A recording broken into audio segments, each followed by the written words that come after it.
바벨론은 여호와의 수중에 온 세계로 치게 하는 금잔이라. 열방이 그 포도주를 마시고 인하여 미쳤도다.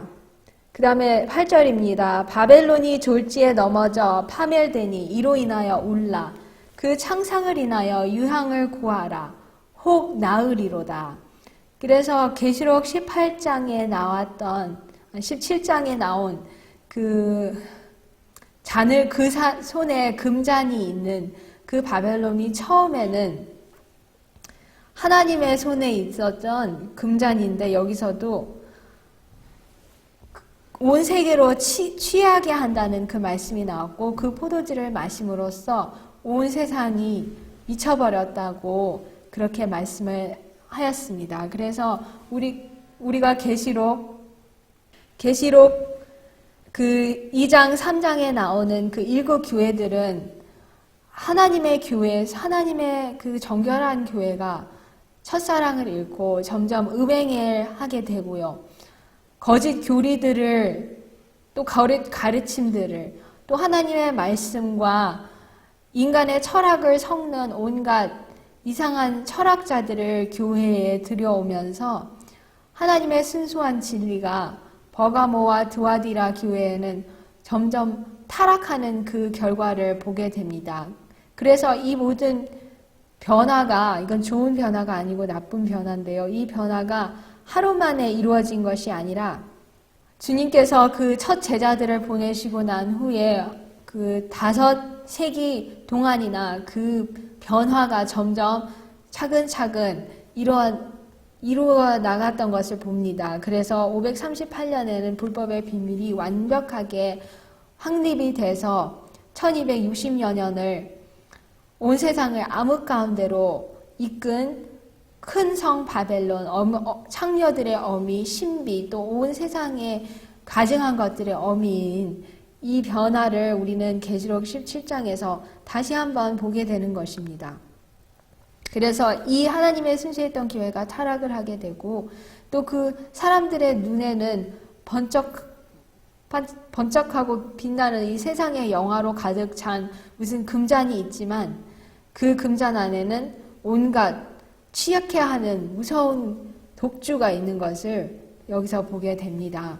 그래서 이 로마에서 이 창녀의 어미는 유럽 각국들을 통치를 하고 지배를 하였습니다.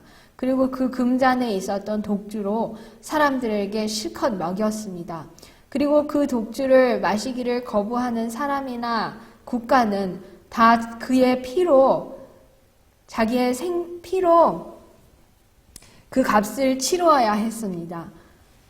그렇기 때문에 우리 성경 말씀에서도 이 여인이 성도들의 피와 예수의 증인들의 피로 취하였다는 그 말씀을 이렇게 하고 있습니다. 다니엘이 예언한 대로 한 때와 두 때와 반 때를 지극히 높으신 성도들을 피곤하게 하고 거의 멸절하다시피 하는 그 세력을 요한계시록 17장에서 요한은 다시 보게 되는 것입니다. 처음에는 국가들에게 도움을 요청하는 식으로 자기의 세력을 떨치더니 이제는 아예 자기가 국가들보다 더 높은 자리에 서서 왕과 국가들을 통치하기에 이르렀습니다. 그렇기 때문에 그 국가 세력을 빌려서 소위 하나님의 일을 한다는 그런 그 이전에 없던 일을 그 동안에는 이 세력이 불법의 비밀이 일어나기 전에는 그냥 그 이방 국가가 이교주의 국가 자체가 그냥 종교를 핍박하였지 자기를 하나님의 백성이라고 주장을 하지 않았지 않습니까? 그런데 이 국가는 자기가 하나님의 순수한 교회라고 하면서 국가의 힘을 빌려서 하기 때문에 이것은 이전에 없었던 전례가 없었던 사단의 그 속임수의 걸작품인 것을 보게 됩니다. 왜냐하면 예수님께서 이 땅에 오시기 전까지는 이 하나님의 백성을 대적하던 모든 국가들은 다 이교주의로서 사단의 앞잡이의 역할을 하였었는데요. 예수님께서 십자가에 돌아가시고 난 다음에 예수님의 그 영적인 왕국을 사람들의 마음속에 심으시고 또 이제는 예수님의 그 복음의 씨앗이 이교주의의 국가의 심장까지 또 왕실 가족에까지도 그 복음이 심겨지는 것을 사단이 보았을 때 내가 이렇게 그냥 이교주의를 사용해서는 성공하지 못하겠구나 해서 이교주의와 소위 교회를 혼합한 이 세력입니다. 그런데 계시록 우리가 지난주에 잠시 같이 했는데 그 지난주에 멈춘 그 시점에서부터 다시 여러분과 시작을 하려고 하는데요. 계시록 12장, 계시록 13장, 그리고 계시록 17장에 이 7머리 가진 짐승들을 연속적으로 하나님께서 표현을 하시고 있습니다. 12장에는 7머리 가진 붉은 용이 나오고요. 또 13장에는 표범과도 같고 곰은 바른 곰 같고 이런 해괴망측한 그렇지만 7머리가 있는 특이한 짐승을 하셨고요. 17장에도 역시 또 이렇게 이상한 붉은 짐승을 탄 7머리를 가진 붉은 짐승을 탄 이렇게 희귀한 짐승을 이렇게 예언상으로 보여주십니다. 그런데 오늘 지난주에 제가 여러분께 같이 나눠드린 그 우리 공부에 의하면 제가 그렇게 말씀드렸죠. 말씀드리는 이 계시록의 7머리는 무엇인지 기억을 하시나요? 어쨌든 지금 말씀드리는 이것이 우리 재림교 선구자들이 처음 가졌던 그 입장이고 그들의 그 공부한 바를 여러분과 말씀드리고 있는데 제가 왜 그렇게 여기서 다시 그것을 짚냐 하면 그 당시 선구자들의 시대에도 오늘날 재림교회 내에서 많은 사람들이 주장하는 견해가 없었던 것은 아닙니다. 그 주장이 무엇인지 조금 이따가 보겠는데요. 계시록 12장에 나오는 그 붉은 용은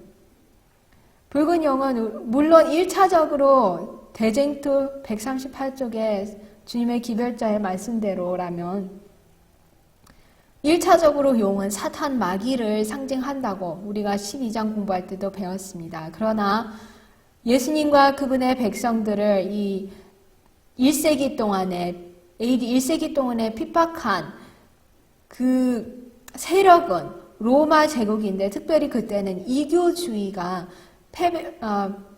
이교주의를 통해서 했기 때문에 이 1차적으로 사단을 상징하는 용이 2차적인 의미에서는 이교주의 로마를 상징한다는 것을 배웠습니다.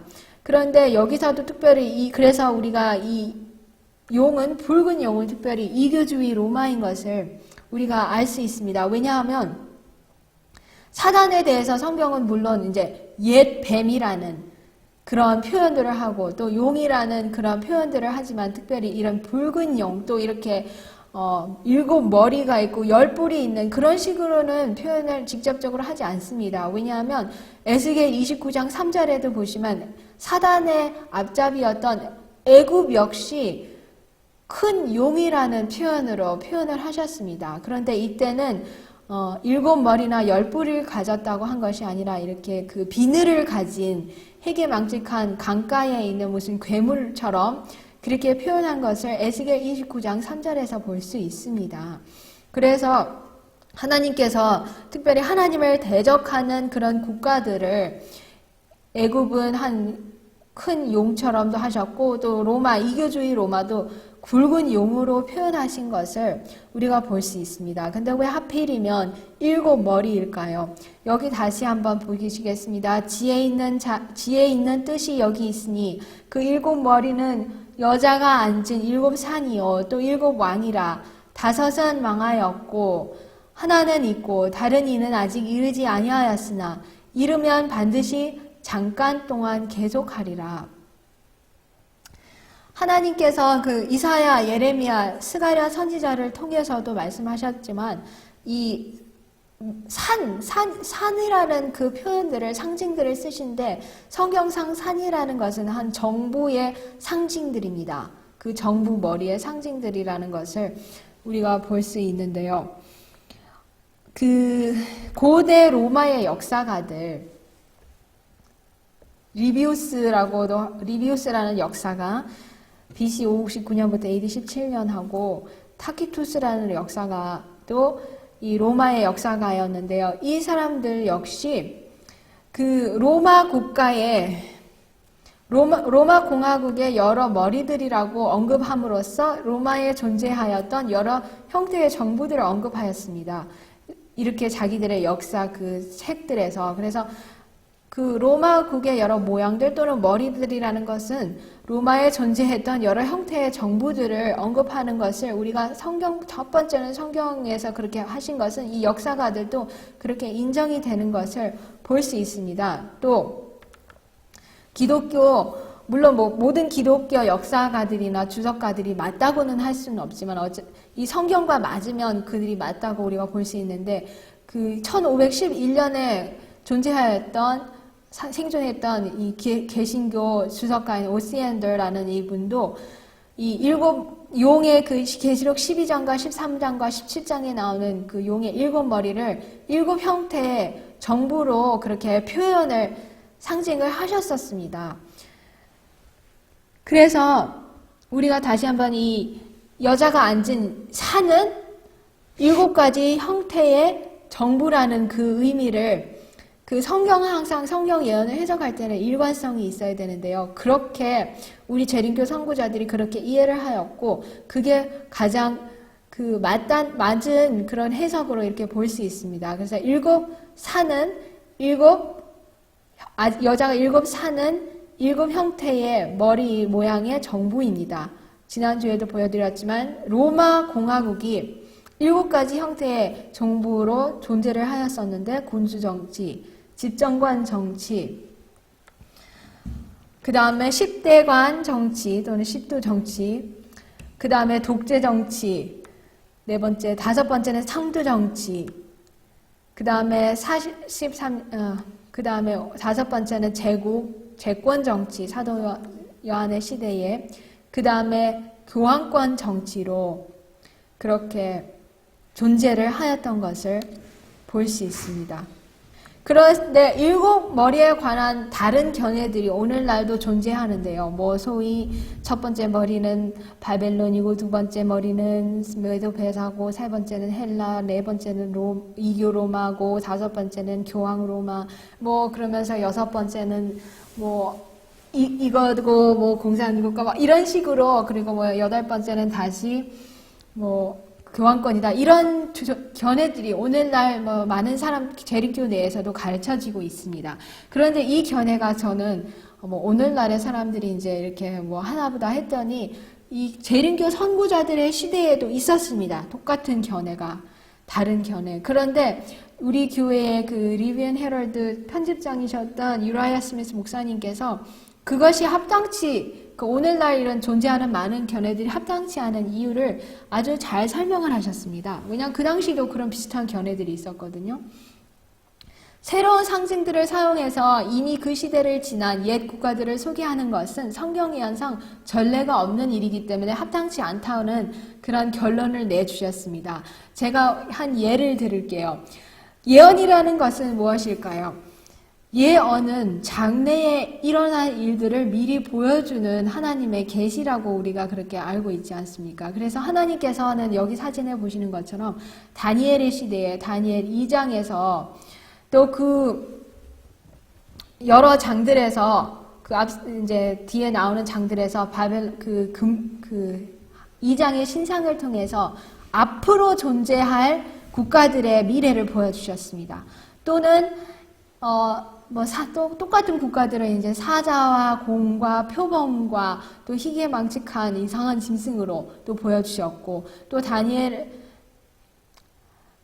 우리 공부하셨었죠. 그 순양과 염소를 통해서 다니엘이 앞으로 일어날 국가들에 대해서 보여주셨습니다. 그래서 한 국가를 성경에서 상징할 때는 한 머리 그냥 자체라기보다는 한 짐승 자체로 한 국가를 상징을 하셨었습니다. 성경에서.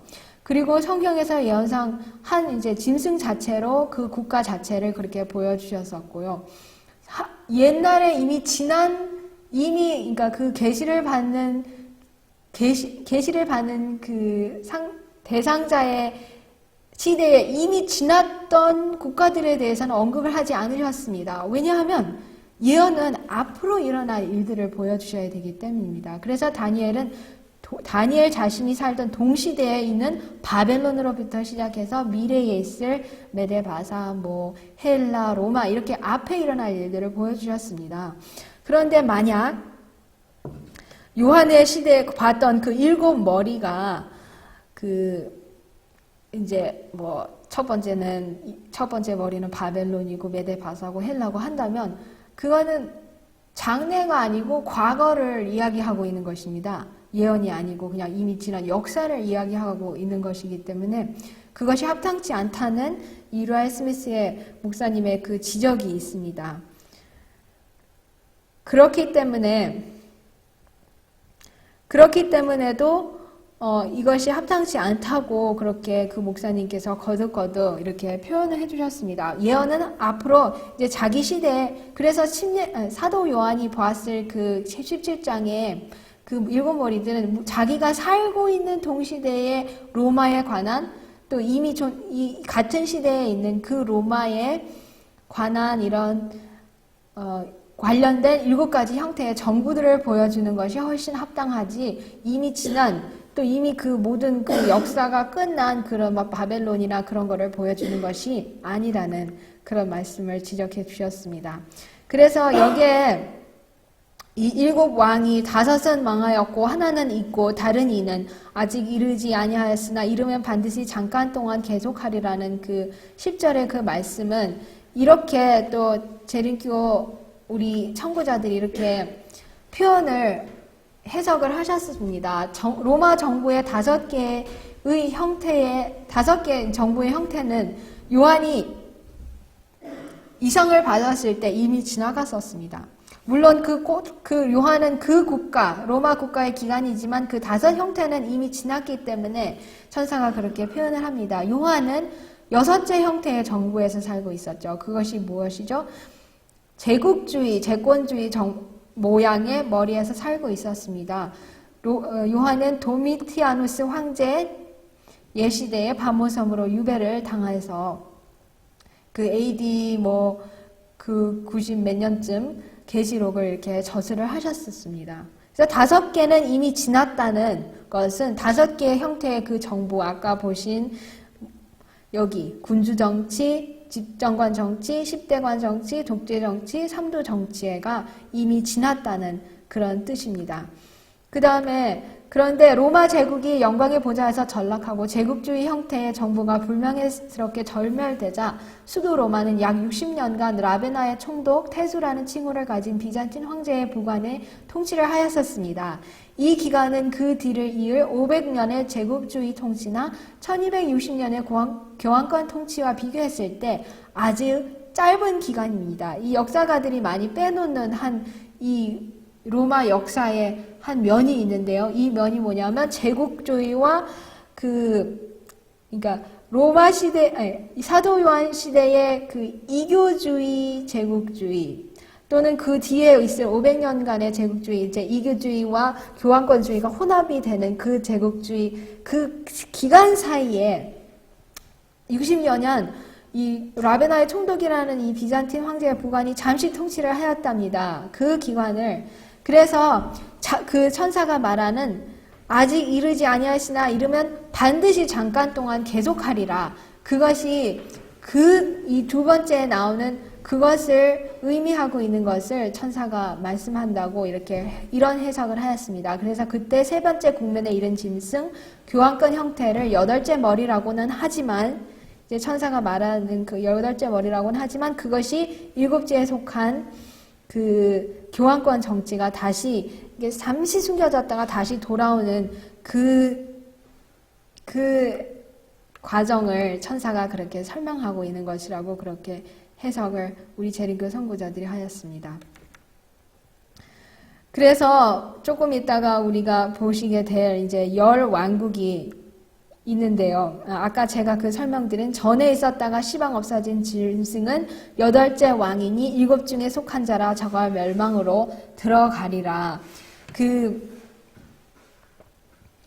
아까 그 말씀드린 그 잠시 있었다가 잠깐 있다고 보이는 그것은 그 라베나 총독 그 사건들이고요. 전에 없었다가 시방 없어진 짐승은 요한이 봤을 때는 잠시 겉으로는 이렇게 없어지는 것 같이 보였을 것입니다. 왜냐하면 이 이교주의가 팽배하던 또 여섯 번째 형태 그 사도 요한이 존재하던 그 시대에도 이교주의가 팽배를 했었지만 그 요한이 잠시 이렇게 계시 가운데 봤을 때는 그것이 없어지는 듯이 보였습니다.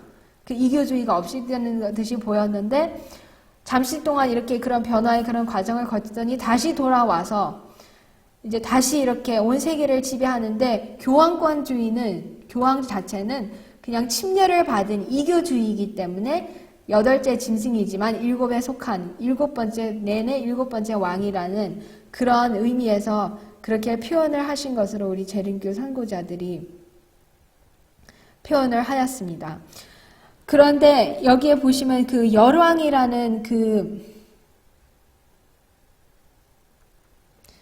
여기에 보시면 12장 13절에 보시면 내가 보던 열뿔은 열왕이니 아직 나라를 얻지 못하였으나 다만 짐승으로 더불어 임금처럼 권세를 일시 동안 받으리라. 저희가 한 뜻을 가지고 자기의 능력과 권세를 짐승에게 주더라.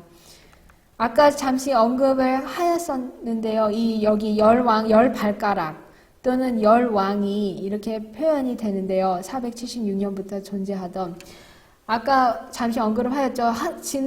성경 예언상 한 국가는 주로 이제 한 짐승으로서 표현을 하시는데 몇 예들이 여기 있죠. 열 발가락이나 여기 이상한 짐승에 있는 열 뿔 거기서도 이제 여러 국가들을 표현을 하시는데 왜 그렇게 표현을 하시냐면 이때는 한 예외가 되냐면 얘네들은 이 열 뿔이나 열 발가락들은 같은 그 지역에나 그 로마 제국이 속하였고 그 지배하던 땅에서 일어났던 국가들이기 때문에 그렇게 이제 열 국가들을 뿔로써도 표현하신 그 예외들이 있습니다.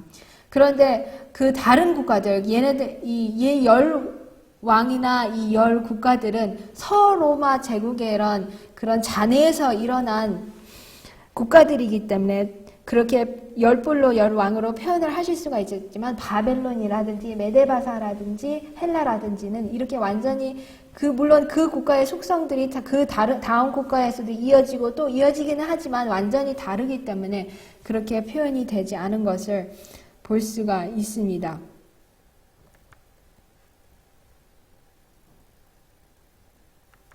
그래서 이 열왕국은 351년부터 483년 이게 주석가들마다 약간씩은 다르지만 여기는 또 476년이라고 또 이렇게 하였는데요. 어쨌든 이 사이에 538년 이전에 이 열 국가들이 점점 형성이 되어가는 것을 보고 우리가 역사를 통해서 봤습니다. 다니엘 2장 41절, 42절, 44절에는 열 발가락, 열 왕으로, 다니엘 7장 24절에는 열뿔 또는 열 왕으로, 계시록 12장 3절과 13장 1절에서는 열뿔로 이렇게 표현이 됐습니다. 그래서 AD 483년의 이제 여기에 보시면 484년은 그 마지막 국가, 10번째 국가의 마지막 국가가 이제 완전히 확립이 되는 시점이었고요. 351년부터 그렇게 된 거고요.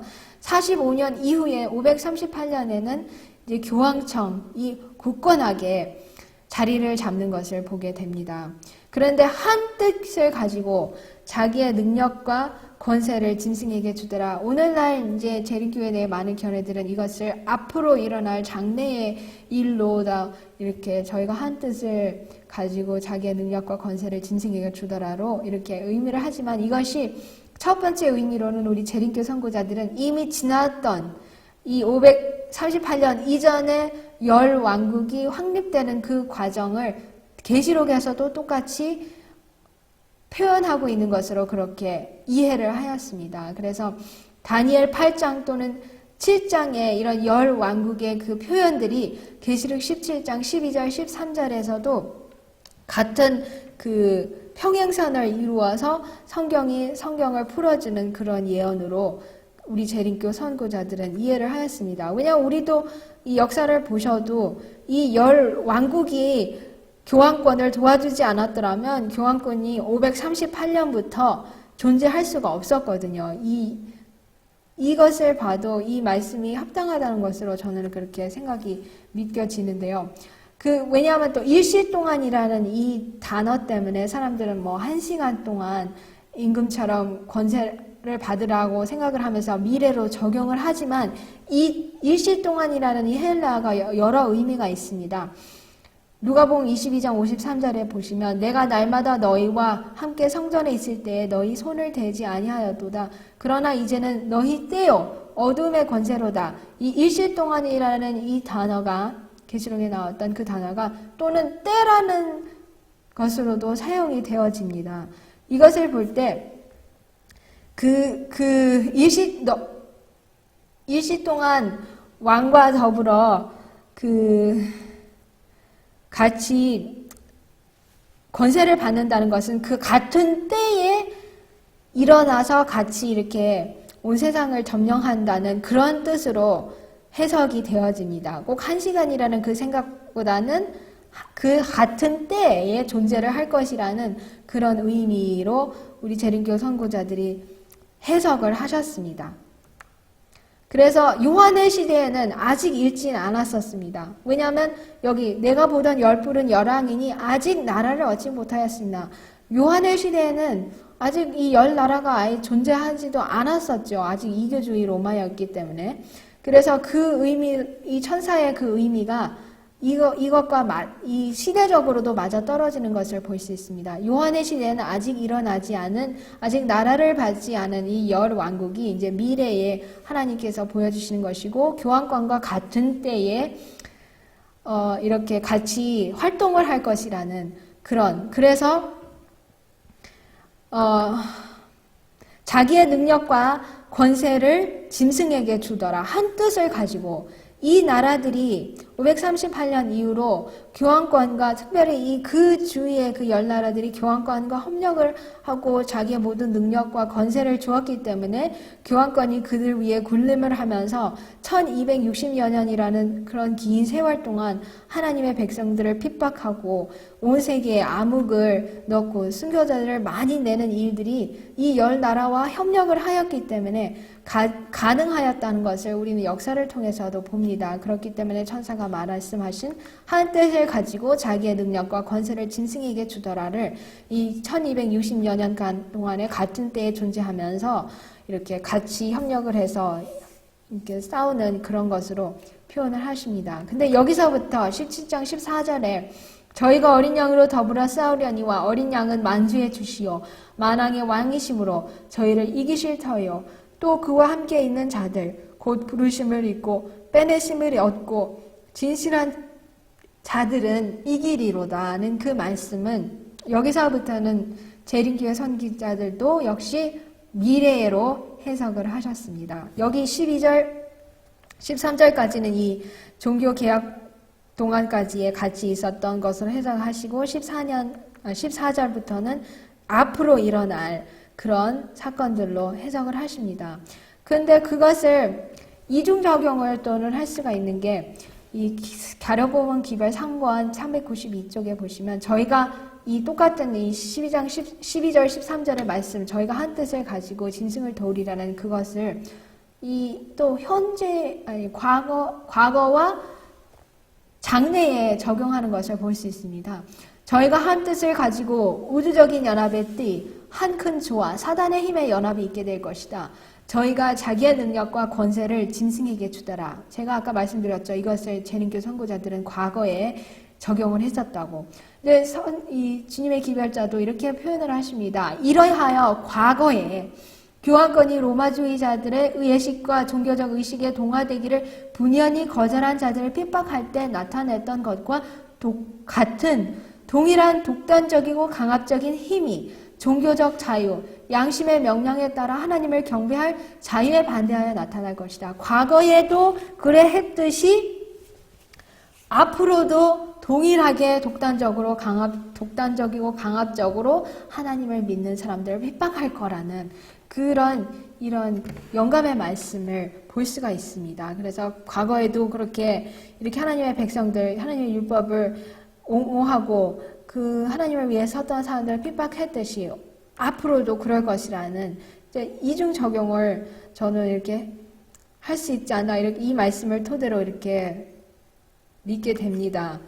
마지막 날에 치러질 전쟁에는 하나님의 백성에 대하여 모든 부패한 세력들이 연합할 것인데 그들은 여호와의 율법에 충성하지 않고 배역한 자들이다. 이 전쟁에서 넷째 계명의 안식일은 큰 논쟁점이 될 것인데 이는 안식일 계명을 통하여 위대한 율법의 시효자는 당신을 하늘과 땅의 창조자로 나타내실 것이기 때문이다. 그래서 저희가 한 뜻을 가지고 짐승으로 같이 이렇게 어린 양을 대적해서 싸우는 것을 이렇게 우리 영감의 말씀에서는 표현하고 계신 것을 볼 수가 있습니다. 요한은 하나님의 계명을 무효화하기 위하여 지상에 살고 있는 자들이 결속하는 것에 대하여 요한계시록에 기록하고 있다. 저희가 한 뜻을 가지고 자기의 능력과 권세를 짐승에게 주더라. 저희가 어린 양으로 더불어 싸우려니와 어린 양은 만주해 주시오. 만왕의 왕이심으로 저희를 이기실 터이요. 또 그와 함께 있는 자들 곧 부르심을 입고 빼내심을 얻고 진실한 자들은 이기리로다. 내가 보매 개구리 같은 새 더러운 영이 용의 입과 짐승의 입과 거짓 선지자의 입에서 나오니 가를 뽑은 기록을 상권 423, 424. 그래서 여기서도 이제 앞으로 일어날 일에 이 성경 말씀을 또 영감의 글은 적용을 하고 계십니다. 그런데 영감의 글 역시 항상 이 앞으로 일어날 이런 무서운 사건들을 언급하실 때 항상 전에 그러했듯이 전에 암흑시대에 그렇게 교황권이 했듯이 앞으로 그럴 것이다. 그런 말씀을 여러분들 많이 보셨죠. 그래서 재림교 선구자들이 전에 저희가 한 뜻을 가지고 자기의 능력과 권세를 짐승에게 주더라를 이제 이미 지난 그런 열 왕국과 이 1260년의 암흑시대에 적용하는 것도 틀리지가 않고요. 또 그것이 이제 역사는 반복된다고 앞으로도 또 같은 정신으로 하나님의 백성들을 핍박할 것을 우리는 이 말씀을 통해서 볼 수 있습니다.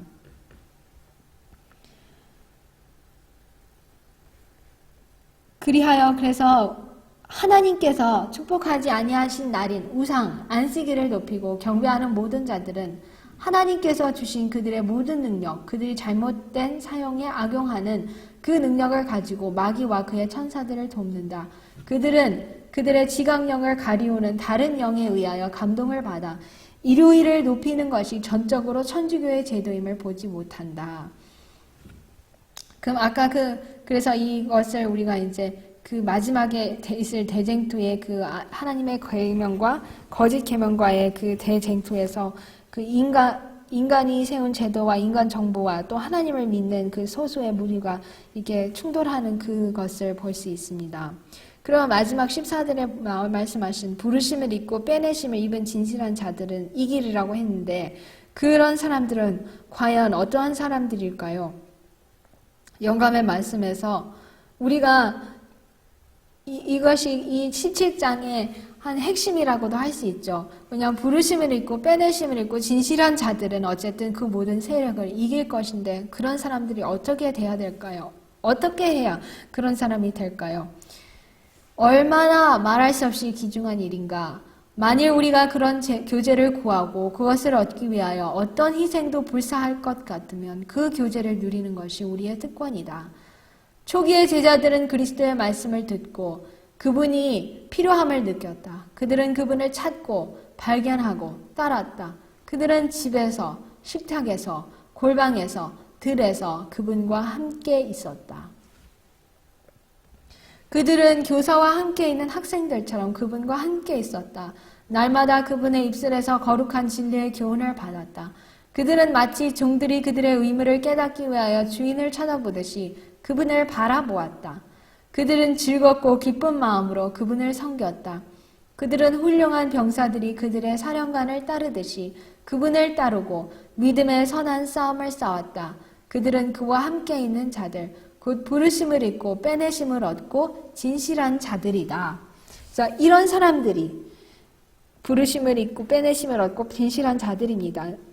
예수님과 항상 교제하기를 즐기고 예수님의 말씀을 듣고 예수님의 필요를 느끼고 그분을 찾고 발견하고 따라가고 어디든지 예수님과 함께 있고 주인을 바라보듯이 예수님을 바라보면서 그분의 명령을 붙들고 기쁜 마음으로 그분을 섬기고 믿음의 선한 싸움의 사람들, 이런 사람들이 그 계시록 17장 14절에 부르심을 입고 빼내심을 얻고 진실한 자들입니다. 그래서 저와 여러분도 이 17장을 우리가 마무리하면서 이런 사람들이 꼭 되기를 간절히 기도합니다. 마지막 15절 16절 말씀 읽고 이제 곧 마치는데요. 또 천사가 내게 말하되 내가 본 바 음녀에 앉은 물은 백성과 무리와 열국과 방언들이니라. 이것은 너무나도 설명이 필요 없죠. 물은 백성과 무리와 열국과 방언들이라고 천사가 직접 해명해 줍니다. 내가 본 바 이 열불과 짐승이 음녀를 미워하여 망하게 하고 벌거벗게 하고 그 살을 먹고 불로 아주 살으리라. 하나님이 자기 뜻대로 할 마음을 저에게 주사 한 뜻을 이루게 하시고 저희 나라를 그 짐승에게 주게 하시되 하나님 말씀에 응하기까지 하심이니라. 또 내가 본 바 여자는 땅의 임금들을 다스리는 큰 성이라 하시더라. 재림교 선교자들 스미스 목사님이라든지 헤스겔 목사님은 이 열불과 짐승이 이제 음녀를 미워해서 망하게 한다는 이것을 그 종교 개혁의 시대에 그 열불에 속한 이런 여러 국가들에서 일어난 이런 믿음의 노독들, 종교 개혁자들이 로마 교황청을 대항해가지고 여러 이렇게 큰 일들을 펼친 것으로 이렇게 해석을 하셨어요.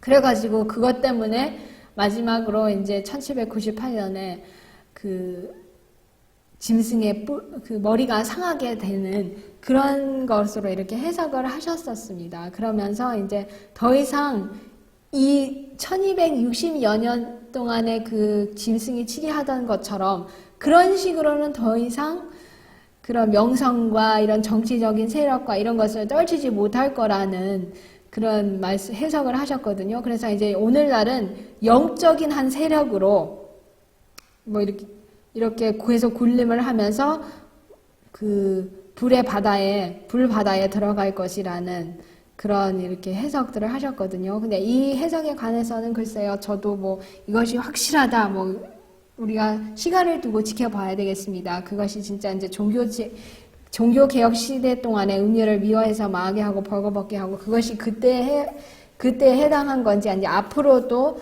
일어날 그런 것들에 해당한 것인지 시간을 두고는 더 살펴보아야 되겠지만 어쨌든 그 하신 말씀들이 또 틀리지도 않은 게 잠시 동안 물론 영적인 한 세력으로서 이 로마 교황청이 강신술과 함께 또 자기의 그 거짓 딸들, 창녀의 어미로서 자기의 창녀인 딸들과 함께 온 세상에 영적인 한 수장으로 세력을 떨치면서 하나님의 백성을 핍박하기는 할 것인데요. 이 모든 것들이 이 무적행으로부터 나와서 이 성경에서 예언한 대로 창녀의 죽음을 그들은 다 당할 것입니다. 창녀에 두고 이렇게 그 불못에 던져지는 그럴 날이 곧 이를 것인데요. 그들이 어린 양과 함께 싸웠지만 그분께서 오실 때, 어린 양이 오실 때 그분의 얼굴의 영광으로 하나님을 대적하는 모든 악인들은 다 소멸될 것이고 끝까지 승리하는 진리는 이 오류를 태워버려서 짐승과 우상과 또 거짓 선지자는 다 함께 불못에 들어가고 사단과 함께 들어갈 것입니다. 이것이 성경에서 말하는 역사의 끝이고요. 또 국가와 교회가 연합하였을 때 그 종말이 어떠한 것인지 우리에게 계시록에서 계속 보여주고 있습니다. 그래서 이렇게 지금 여기까지 마치겠고요. 저와 여러분은 이 말씀처럼 부르심을 입고 빼내심을 얻어서 진실한 자들로서 승리하게 되기를 기도합니다. 기도하시겠습니다. 하늘에 계신 우리 아버지 주님께서 이 귀한 안식일을 우리에게 허락하여 주시니 감사합니다. 우리는 주님 앞에 나올 면목도 없고 아무 공도 없지만 예수님의 보혈 공로 의지하여 주님 앞에 나왔습니다. 이렇게 예언을 통해서 앞으로 일어날 일들에 관해서 사도 요한에게 미리 이렇게 보여주심으로써 우리가 가야 할 길이 어떠한 길이고 우리 앞에 일어날 일들이 어떤 일들인지 미리 알려주심을 인하여 감사드립니다. 이 모든 세력들이 하나님의 계명과 또 주님의 날을 대적하고 주님과 주님의 아들이신 우리 어린 양 예수님을 대적하지만 이 끝까지 부르심을 얻고 빼내심을 얻고 진실한 자들은 승리할 것을 인하여 감사합니다. 우리의 삶에서부터 모든 이런 교환권의 모든 흔적들을 멀리 다 이렇게 제거하여 주시옵시고 오직 주님의 특성만이 우리 속에 살아남을 수 있도록 도와주시옵소서. 그리하여 이 마지막 날에 승리하는 우리 모두가 될 수 있게 하여 주시옵기를 예수님의 귀하신 이름으로 기도합니다. 아멘.